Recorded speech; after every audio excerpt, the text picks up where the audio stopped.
My name is Lori Wiley, but everyone calls me Cassie.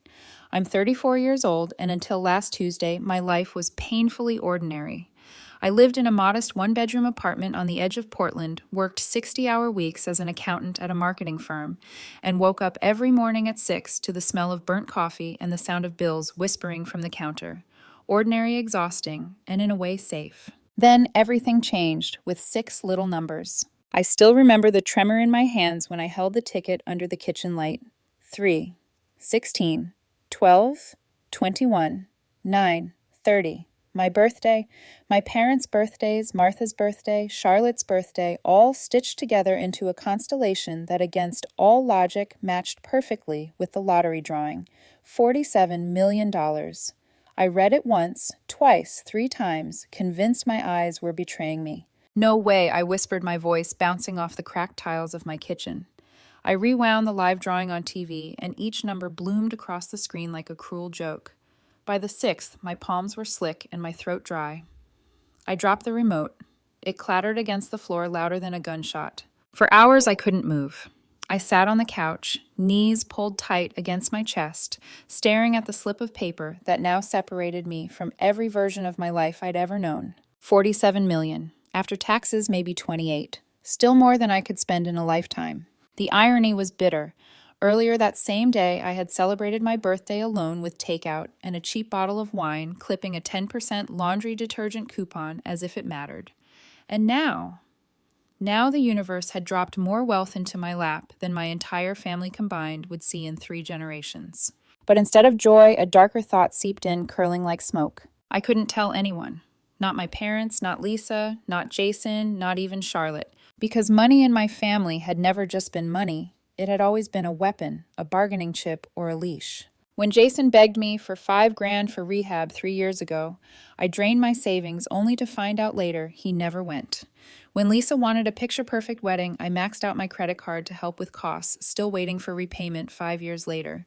Even my father had borrowed for roof repairs, then sent me sun-drenched selfies from Cancun with his glamorous wife, Stephanie. The memory of those betrayals pressed down on me harder than the numbers glowing on the ticket. I could already hear their voices if I told them Jason's trembling pleas, Lisa's casual entitlement, my father's lectures laced with manipulation. They wouldn't see me as Cassie anymore. They would see me as an ATM dressed in human skin. So I made the decision before the sun rose I would claim the money, but no one would know. Still, a part of me hesitated. Was that selfish paranoid I thought of Martha, my mother's younger sister, who had never asked for anything, yet always gave what she could? She once drove 3 hours in a car that sounded like a dying animal just to bring me soup when I had pneumonia. She'd never forgive me if she knew I was hiding millions from her. And yet, I couldn't risk telling even her. Not yet. I opened my laptop and searched lottery winners' lives ruined.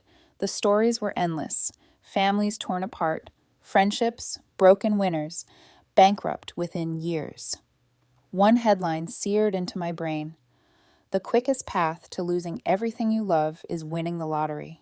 The words felt like a prophecy. That night, I lay in bed staring at the ceiling, listening to the creak of pipes and the faint hum of traffic.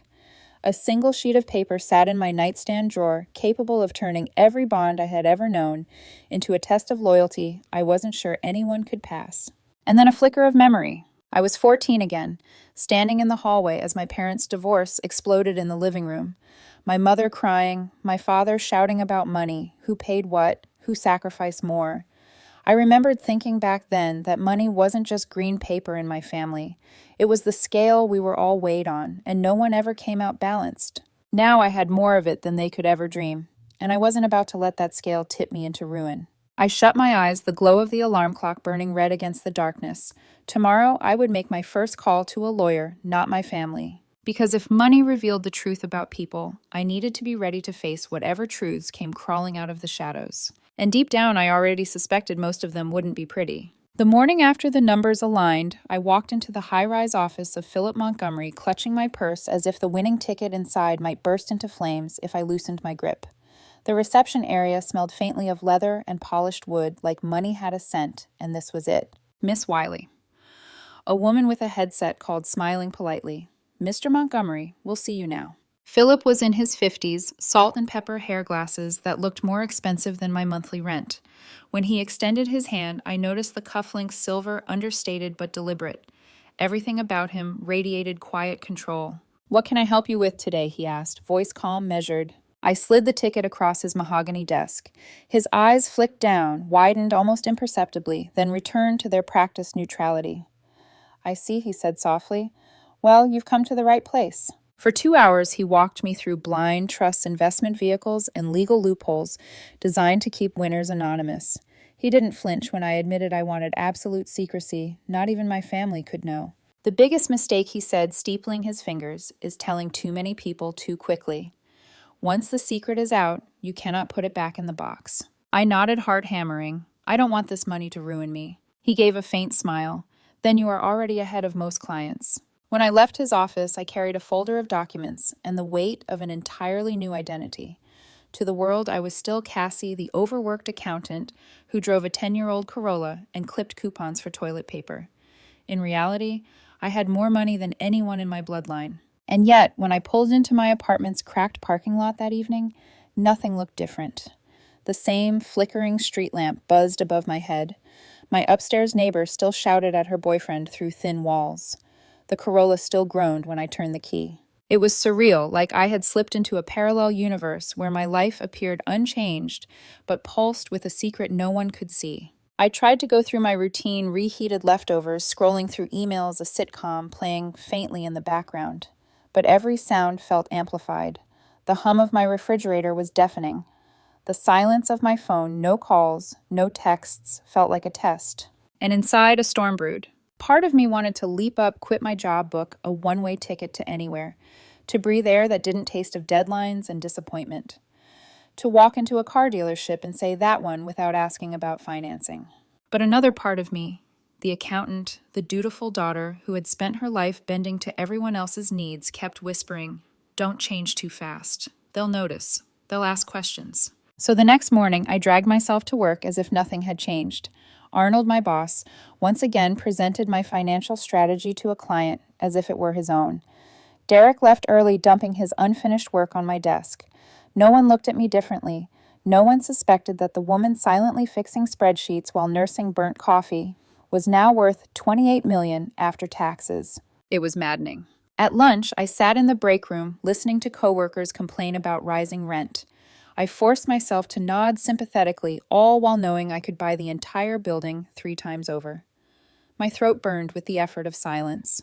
That night, I sat on my balcony with Charlotte, my best friend. We drank wine as the city lights blinked below. I almost told her. The words perched on my tongue, itching to fly. But then I saw her face in the candlelight, tired from another hospital shift, kind eyes heavy with compassion, and I froze. She would be happy for me, I knew that. But happiness could sour into need even with her. And once the words were out, I could never take them back. Instead, I swallowed the confession and changed the subject. Charlotte studied me for a long moment, suspicion flickering across her expression. "You're quieter than usual tonight." "Just tired," I lied, the wine bitter on my tongue. Later, when I lay in bed, guilt pooled in my stomach. If I couldn't tell Charlotte, who could I tell? The answer was obvious: no one. Still, the secrecy weighed heavier each day. I started dreaming of my family. Jason calling me at midnight in tears, Lisa casually mentioning tuition, cost my father's lectures echoing in my head. In those dreams, they knew. Their eyes gleamed with hunger, and their words, sweet, desperate, cruel, blurred into a single truth: what's yours is ours.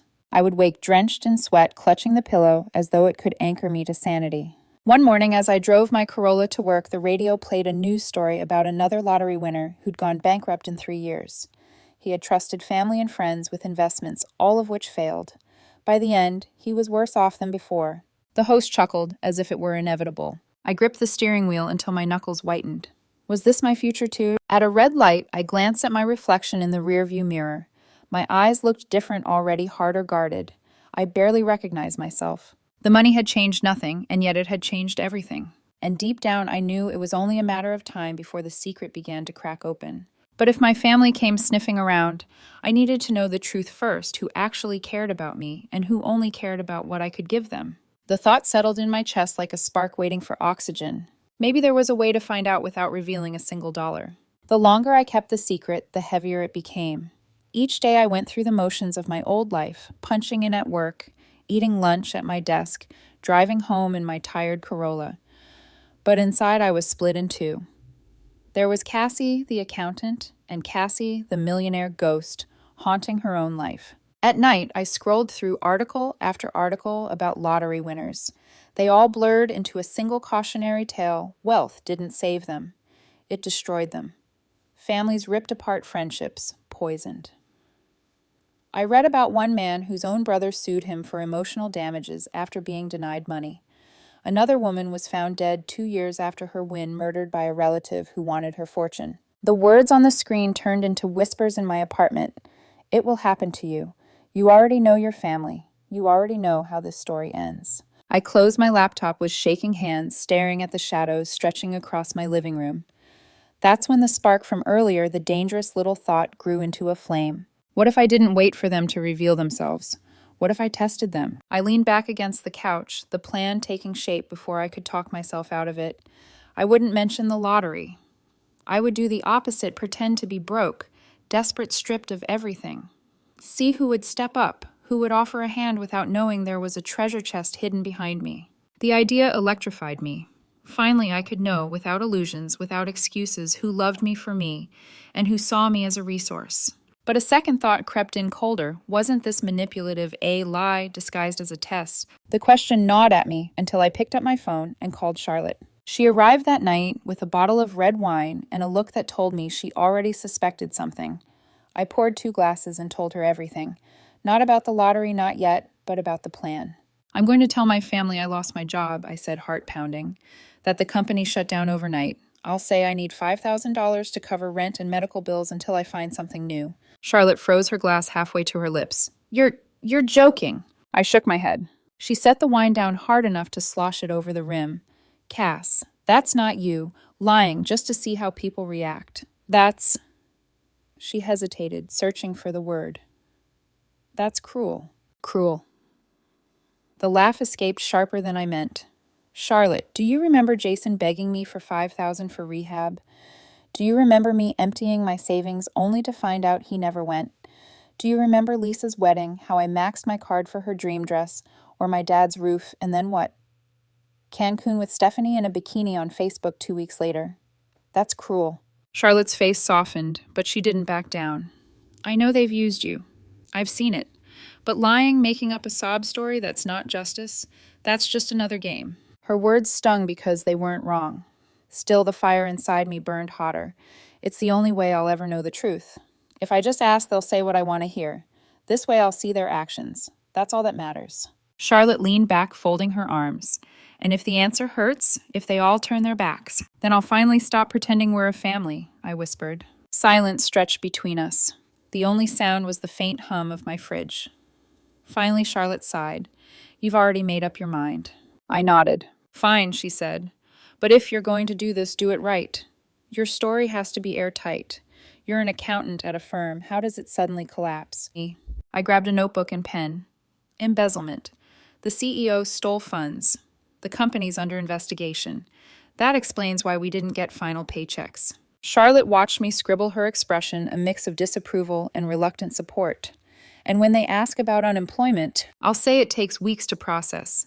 And my emergency fund gone. Spent on medical tests for something vague. Enough to scare them without needing details. And job search, she pressed. I've applied everywhere. A few interviews lined up, but nothing solid. She shook her head slowly. You've really thought this through. I looked up at her pen, hovering above the page. I have to. They'll poke holes if I don't. Charlotte reached across the table, placing her hand over mine. Cassie, promise me one thing. If this blows up in your face, you'll remember I tried to stop you. I managed a small smile. Promise. When she left, I sat in the quiet notebook, open on the table. Names filled the page, 10 in total. My mother, Diane. My stepfather, Warren. My father, Gregory. My stepmother, Stephanie. My sister, Lisa, and her husband, Paul. My brother, Jason. Aunt Martha. Aunt Heather. Cousin Ryan. 10 people who had leaned on me at one point or another. 10 people I had supported financially or emotionally, often at great cost to myself. Now it was their turn. Next to each name, I wrote my prediction. Mom, concern. But Warren will say no, maybe a token offer. Dad. A lecture, maybe a small amount, but mostly blame. Lisa, excuses about kids, luxury lifestyle. No real help. Jason. Immediate no money, maybe vanish. Stephanie, dismissive, judgmental. Warren, brutal, refusal. Make it my fault. Heather, gossip, blame superiority. Ryan. Promise to help, then flake. Martha. The only real hope. She'll try, even if she can't. I closed the notebook, my chest tight with both dread and anticipation. The next morning, I stood in front of my bathroom mirror, rehearsing my lines. I lowered my voice, let it crack, just slightly. Mom, I hate to ask, but I need help. 5,000, just until I find another job. The face in the mirror looked desperate, vulnerable, almost believable enough to fool myself. Almost. But deep down, I knew this wasn't just about finding out who cared. It was about proving once and for all that my worth to them had never been love. It had been measured in dollars. And now I finally had the chance to see it in the harshest light. The only question was whether I could stomach the answers. The first call was always going to be the hardest. I sat at my kitchen table, phone in hand, heart hammering so loudly it felt like my mother might hear it through the line. My notebook lay open beside me, scripts scrawled in uneven handwriting. Company shut down. No severance. Medical bills. 5,000 needed. I had rehearsed the words until they tasted like ash, but now, staring at her number glowing on the screen, I suddenly felt like a child again, waiting for her approval, bracing for her disapproval. 3 rings. Then her voice. Distracted, warm, but rushed. Hello. Hi, Mom. I pitched my voice lower, strained. It's me. Cassie, sweetheart, you sound upset. What's wrong? And so, I launched into it. The sudden company collapse, the investigation, the missing paycheck. As I spoke, I pictured her in her spotless kitchen. Warren in the background reading stock reports, both of them wearing matching expressions of concern that never quite touched their wallets. Oh, honey, she said at last, breath catching. That's awful. Are you okay? I'm managing, I said, adding a pause for effect. But I'm scared.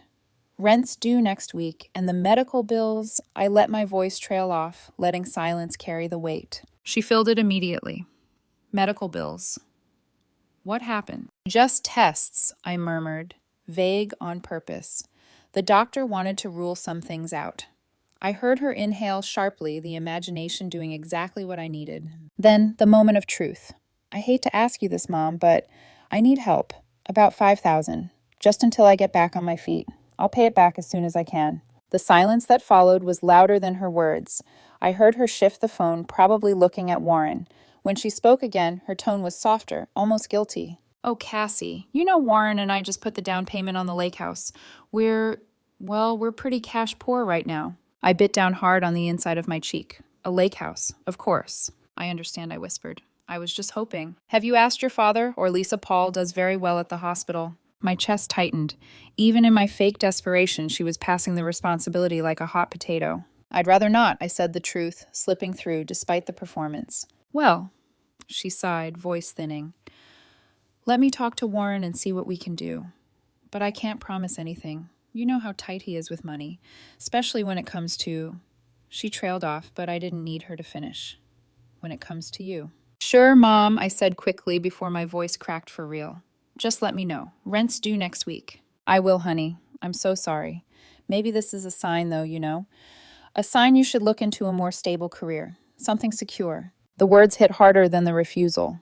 Even now, even in this made-up crisis, she couldn't resist turning it into a lesson about my failures. When we hung up, I sat for a long time in the quiet, the phone heavy in my hand. I scribbled into my journal, concerned tone, immediate excuse, past responsibility, promise to ask Warren. Will not help. I should have expected it. I did expect it, but expectation doesn't soften the sting. The next day, I met my father at a cafe downtown. I had chosen public space deliberately, hoping maybe the presence of strangers would curb his sharp edges. Lori, he greeted me as I slid into the booth, voice flat, almost formal. He always used my full name when he wanted to remind me he was the authority. You look tired. I gave him a weak smile. It's been a week. As the server poured our coffees, I began my story again. Same words, same pauses. This time I added a little more vulnerability, letting my hands tremble as I stirred in sugar. Dad listened, frowning at intervals, nodding once or twice. When I finished with the request, $5,000 to cover rent and bills, he leaned back, crossed his arms, and sighed. Lori, I've always told you about financial responsibility. His voice slipped effortlessly into his old teacher's cadence. 6 months of expenses and savings, remember? That's what I taught you. I know, Dad, I said quietly. But life happened. Medical bills, the car repairs. And now you expect others to bail you out. He shook his head slowly. This is why I've always said you should live below your means. Do you really need that apartment in that neighborhood? What about your cable subscription? Those streaming services? Heat rose in my chest. I opened my mouth, then shut it again. Arguing was useless. For 20 minutes, he lectured me about budgeting, about planning, about discipline, all the ways I had apparently failed at life. When the server refilled our cups, I dared to try again. So, can you help me? Just this once. He pressed his lips together, then placed a hand on mine across the table. To anyone watching, it might have looked paternal. To me, it felt patronizing. I'd love to, Lori, but Stephanie and I are focusing on our retirement right now. Dipping into those funds would be financially irresponsible. I stared at him, words caught in my throat. He didn't even flinch. This, he said gently, as if delivering wisdom will be a good learning experience for you. Sometimes we need to hit rock bottom before we finally change our ways. Something inside me cracked, just a hairline fracture. I nodded, forcing my lips into a small smile. You're right, Dad. Thank you. He patted my hand again, satisfied, as though he had just bestowed a priceless lesson instead of rejecting his daughter's plea. When I got home, I didn't bother taking off my coat. I opened my journal and scrawled across the page, lectured, no offer of help, framed refusal as lesson, prioritized retirement, patronizing tone. The ink bled from pressing too hard. My hands trembled, but not from acting this time. Mom, who had always claimed she sacrificed everything for her kids, couldn't spare anything when I asked. Dad, who taught other people's children about physics and responsibility, couldn't spare compassion for his own daughter. I shut the journal with a snap and leaned back in my chair, staring at the ceiling. 2 tests down. Both failed. And the worst part, this was only the beginning. By the time Saturday rolled around, I felt like an actress rehearsing a role I hated. I knew my lines, I had my pauses ready, but my stomach churned, as if my body were warning me, don't do this, you already know how it ends. Still, I drove to the suburbs, to the house Lisa called her dream home. A pristine 2-story with manicured hedges, a white SUV in the driveway, and a welcome friends sign on the porch that felt more like performance than invitation. She answered the door in yoga pants and a cashmere sweater, blonde hair, pinned-up latte in hand. Cassie. What a surprise. Her smile was broad, but her eyes flicked over me, taking in my tired coat, my scuffed shoes. The kids are at swim, she said brightly. Come in, come in. Inside, her kitchen gleamed with marble counters, stainless steel appliances, and framed photos of perfect family vacations. Her life looked like an ad for domestic bliss, one I had helped fund once upon a time, though no trace of that remained. We sat at the island, steam rising from her espresso machine as it hissed and whirred. She slid a latte toward me, foam heart perfectly sculpted. So what's going on? You look stressed. That was my cue. I told her the story. Company collapse, no severance, medical tests, rent due. My voice cracked in just the right places. Oh my God, that's awful. Lisa gasped, reaching across the granite to squeeze my hand. Her nails were flawless, painted pale pink. Poor you. Her sympathy sounded real, and for a flicker of a moment, hope stirred. Maybe, just maybe, my little sister, the golden child, would surprise me. Then I added the request. I hate to ask Lisa, but I need about $5,000. Just until I find something new. Her face shifted, subtle but sharp. The sympathy drained, replaced by calculation. Oh, wow. She pulled her hand back, smoothing her sweater. That's a lot, Cassie. It's just not a great time. We just bought the new Audi last month and the kids' tuition was due. Plus, we're redoing the master bathroom. And you know how Paul is with the budget, he's very strict. I forced a nod. Of course, I understand. I wouldn't ask if I wasn't desperate. She bit her lip, eyes darting around the room. Maybe we could help with a smaller amount, or, you know what, maybe you could move in with us for a while. The guest room is being used for storage, but we could clear it out. It would save you rent." Her tone carried the weight of charity, as though she were offering me sanctuary rather than sidestepping my request. "That's kind," I said softly, "but I need to stay in the city for interviews." Right, she said quickly. "Well, let me talk to Paul. Maybe we can do something, but I can't promise." She avoided my eyes as she sipped her latte. The message was clear. In a house filled with polished surfaces and luxury, there was no room for my problems.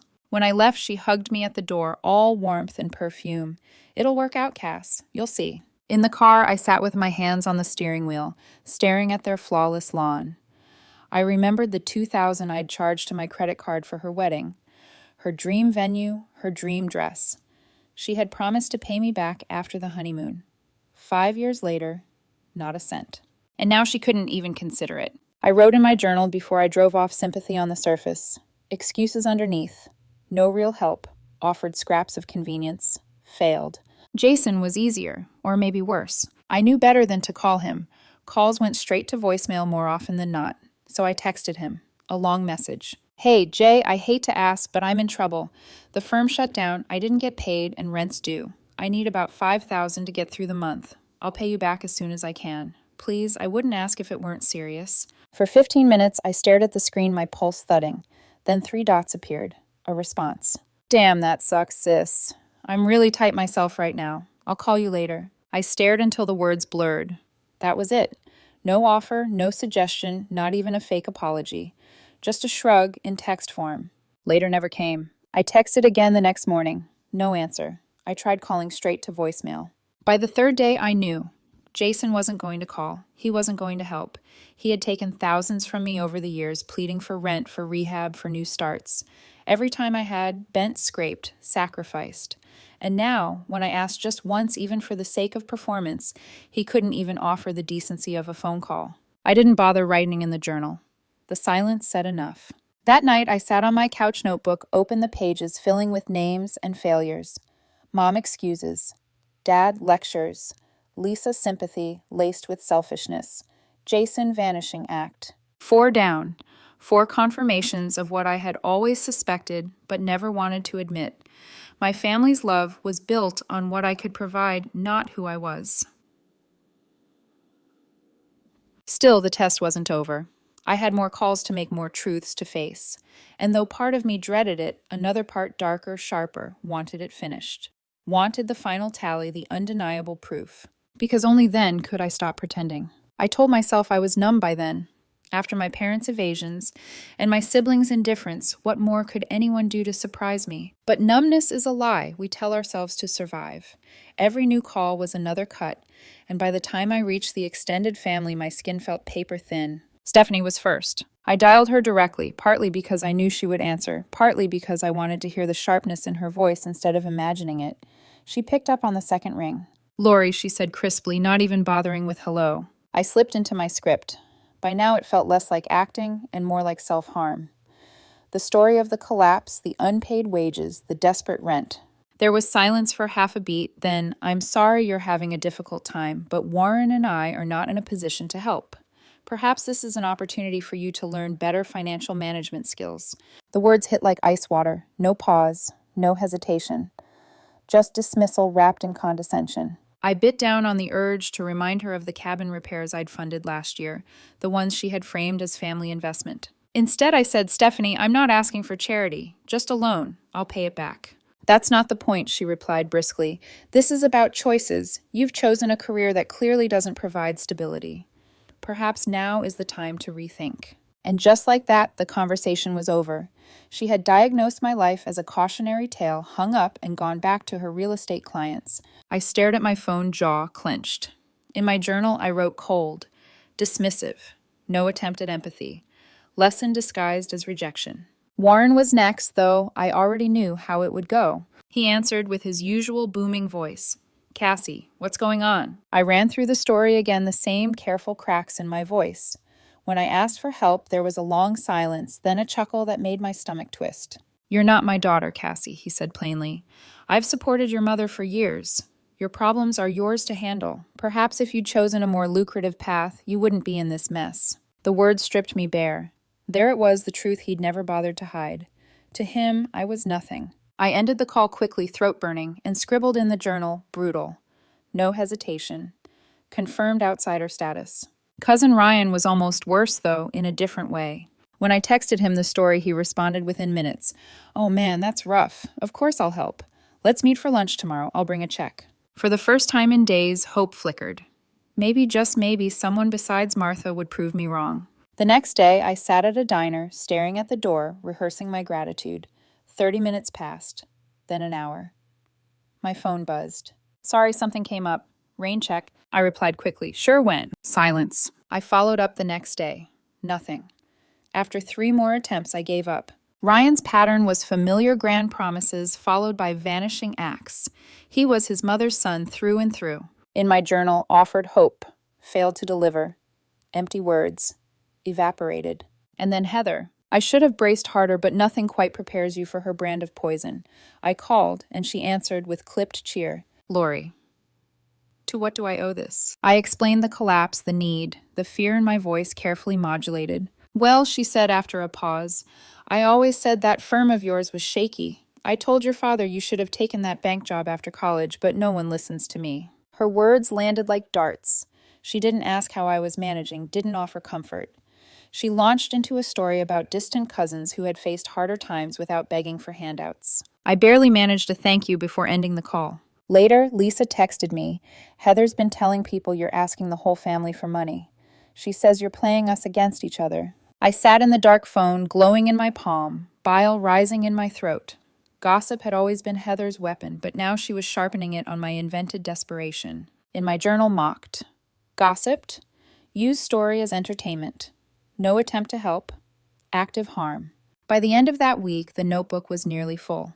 Pages of names, failures, excuses, and cold dismissals. 7 people tested. 7 people failed. My apartment felt smaller than ever, walls pressing inward as if trying to crush me with the truth. I'd spent years avoiding they didn't see me. Not really. Not as family. Not as someone to cherish. I was useful when I gave, disposable when I asked. The silence afterward was almost worse than the calls themselves. My phone didn't ring. No one followed up. No one checked in. Except Martha. She hadn't even been on my list yet. I had planned to call her last to save myself the disappointment of knowing even she might say no. But she beat me to it. My phone buzzed. Her name glowing across the screen. When I answered, her voice was warm and trembling. Cassie, honey. I just heard from your mother about the job. Are you okay? For the first time all week, the tears that rose weren't faked. I'm hanging in there, I whispered. Let me take you to lunch tomorrow, she said immediately. My treat. We'll figure this out. As the call ended, something inside me loosened a rope pulled too tight, finally giving slack. But another part of me braced. Because if Martha was the only one to show up, it would confirm what I feared most, that love in this family had always been conditional. And I wasn't sure I was ready to face that truth in full. The next day, I drove to a small diner near Martha's apartment. It was one of those places with peeling vinyl booths and the smell of burnt coffee baked into the walls.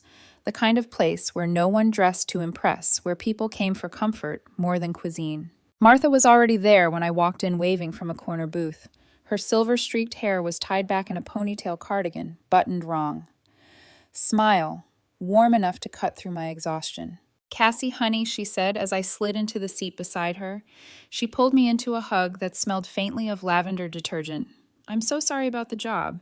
That company never deserved you anyway. For a moment, the mask slipped.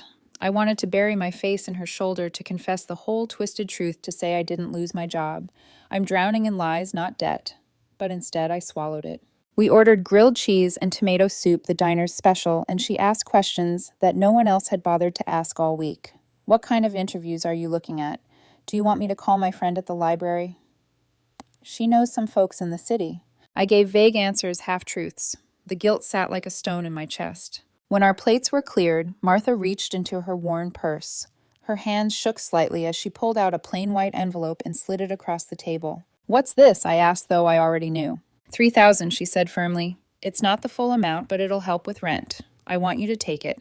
I froze. Martha, I can't. Nonsense. She cut me off with that no-nonsense tone she used when I was a teenager sneaking out after curfew. Family helps family. You've carried more than your share. Let me carry some now.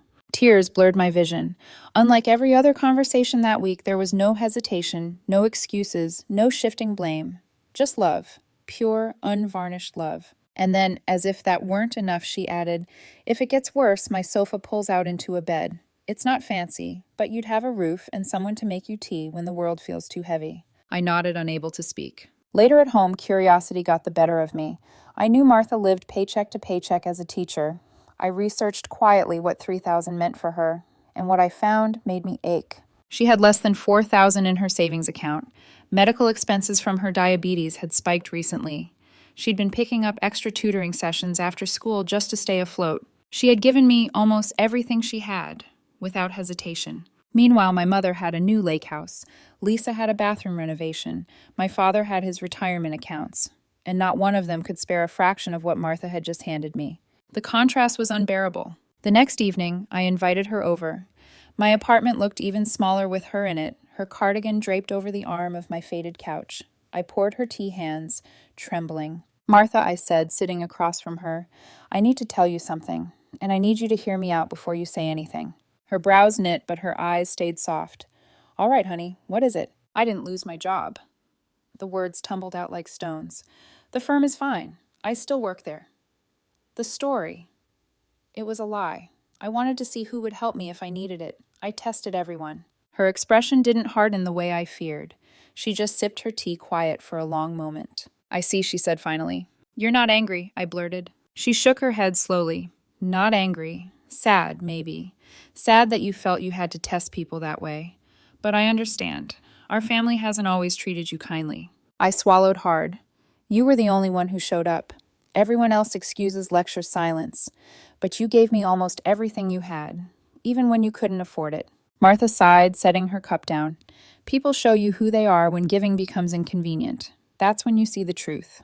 Her words struck me like a bell reverberating deep inside. "Do you know why I left Robert?" she asked suddenly. I frowned. "Your divorce. The family always said you grew apart." Her smile was wry. That was the polite version. The truth. "When my grandmother died, she left me $50,000. Not a fortune, but enough to change our lives. Robert wanted to invest it in his friend's business. I wanted to save for a house. We fought. Then one day I discovered he'd forged my signature and drained the account. Put it all into that restaurant. It failed within a year." My stomach dropped. "He stole it from you." She nodded. "When I confronted him, do you know what he said? It was our money, not just yours. As if my name on the check meant nothing. As if my choice didn't matter. That's when I knew I wasn't his partner. I was his bank account." Her voice cracked just slightly, but her eyes stayed steady. "I'm so sorry," I whispered. "Don't be. It was a long time ago, but it taught me something important. Money doesn't change people, Cassie. It reveals them. Who they are, what they value, what they'll sacrifice, or who." The words wrapped around my heart, sharp and undeniable. And suddenly I couldn't hold it in anymore. "Martha," I said, voice trembling, "there's something else, something bigger. I need you to know." I took a breath that felt like stepping off a cliff. I didn't just lie about losing my job. 3 weeks ago, I won the lottery. $47 million. Her eyes widened, but she didn't gasp or grab or demand. She just sat back studying me, letting the truth settle. "You're the first person I've told," I whispered. Martha reached across the table, covering my hand with hers. Her palm was warm, steady. "Oh, honey," she said softly. That's life-changing." Tears slipped down my cheeks. I couldn't tell anyone else.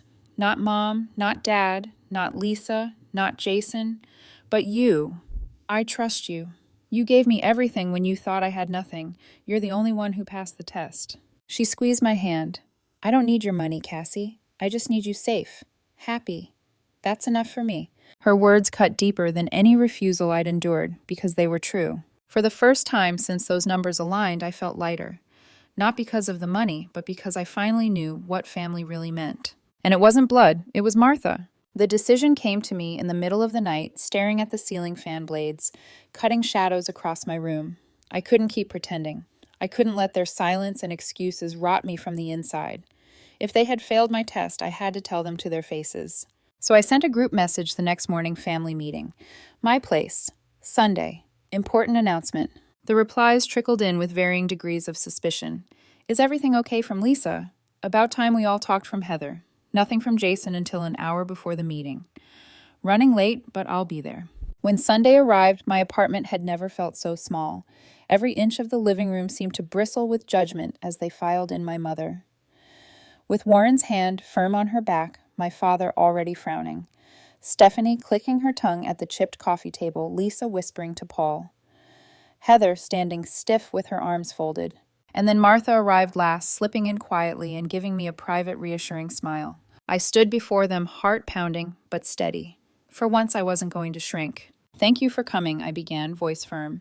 I know there have been rumors about me, about my job, my finances. My mother shifted in her seat. Jason glanced down at his phone. The truth is, I continued, I'm fine. I've found a new position, better pay, better benefits. I'll be transitioning soon. Relief flickered across faces like a wave. Shoulders loosened. My mother let out a little sigh.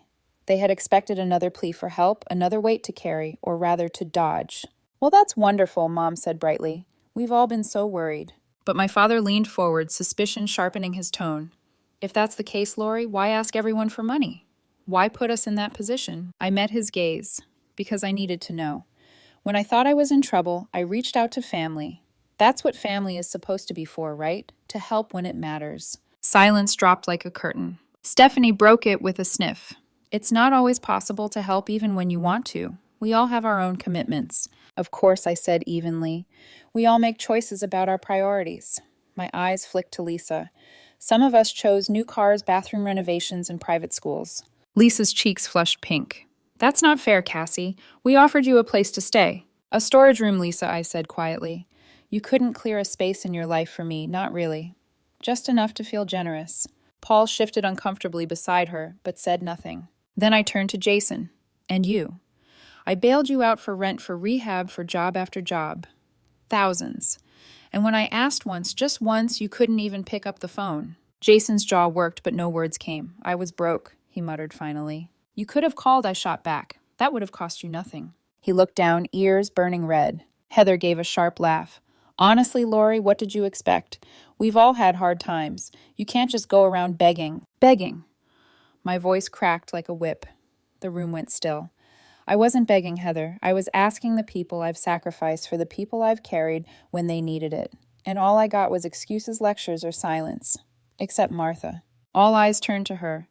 Martha sat quietly, hands folded in her lap, gaze steady. She gave me what she barely had to give, I continued, voice trembling but strong. She didn't hesitate. She didn't calculate. She just helped. Because that's what family is. No one spoke. The silence was suffocating, thick with guilt no one wanted to claim. My father cleared his throat.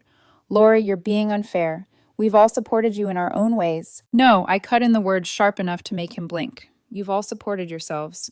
You've treated me like a resource, like an ATM. The second I needed something, you recoiled. And you know what? That's fine. That's the truth. But I'm done pretending otherwise. Stephanie bristled. You're being dramatic. I laughed humorless. For once in my life, I'm being honest. They shifted in their seats, avoiding my eyes. Excuses hovered on lips, but never landed. No one admitted fault. No one apologized. One by one, they filed out after an hour of uncomfortable silence and deflection. My mother kissed my cheek lightly, muttering, "We'll talk later." Lisa avoided my gaze entirely. Jason slipped out without a word. Heather smirked as if she had won something. When the door closed behind the last of them, the air seemed to exhale. Martha stayed behind, gathering empty coffee cups into the sink. That couldn't have been easy, she said softly. I leaned against the counter, exhausted. It was easier than I expected, because for the first time, I wasn't afraid of disappointing them. Martha's eyes warmed. That's a powerful shift. It's strange, I admitted. For years, I thought love meant sacrificing myself for them. But tonight, I realized their opinion of me was never based on who I am, just on what I could give. Martha reached over, patted my hand. Then you've finally seen clearly. That's worth more than anything. Her touch grounded me steady in the chaos. For the first time, I felt the weight of their rejection lifting, leaving space for something else, something stronger. I had thought the lottery would change my life through money. But tonight, I realized it had given me something even more valuable, the courage to stop begging for scraps of love that were never real. And with Martha beside me, I knew exactly where I wanted to start building my new life. 1 year later, my life was unrecognizable. I woke each morning, not to the hum of anxiety about bills, but to the sound of birds in my garden. My new house wasn't a mansion. It was modest with wide windows and a little patch of earth where I'd planted herbs and wildflowers, but it was mine chosen with care, not desperation. Just 3 blocks away stood another house, a craftsman-style bungalow with a wraparound porch and wide doorways. It belonged to Martha. I had insisted over her protests that she deserved a space filled with ease. It's too much, she had said when I first showed her the keys. But now when I saw her sitting on that porch with a book in her lap and a smile softening her face, I knew it had been exactly enough. Her health had improved too. With proper medical care and less financial stress, she no longer looked as worn down. She still volunteered at the literacy program 3 days a week, still wore her mismatched cardigans, but now she carried herself with a quiet comfort I hadn't seen before. As for me, I had left the accounting firm behind. In its place, I built something new, a nonprofit dedicated to supporting elderly people living alone, especially those estranged from their families. It started with a small team funded quietly through the fortune no one knew I had. Within a year, we had helped over 200 seniors, installing railings covering medical costs, simply providing companionship where there had been none. It was work that mattered, work that filled me instead of draining me. Charlotte eventually joined me as outreach coordinator, bringing her nurse's compassion to every home we visited. On Friday nights, we still shared wine, though now it was on my patio under string lights instead of in a cramped apartment. She had been the one person I confessed everything to after Martha. She didn't ask for a penny, only promised she'd keep my secret. And she had. My family. They remained on the edges of my life, orbiting, but never close. I still receive polite texts on birthdays, obligatory calls on holidays. I saw them at the occasional gathering where we traded surface-level updates that skimmed like stones across water. They still believed I had simply landed a better job. None of them asked for details. None of them wanted to look too closely. And I let them believe it. Because what good would the truth do if I told them about the millions their faces would light up not with happiness for me, but with expectation? The test had already shown me everything I needed to know. There were moments of temptation. When Lisa complained about the cost of her kitchen renovation, I almost wanted to say, "Funny, I could pay for it twice over."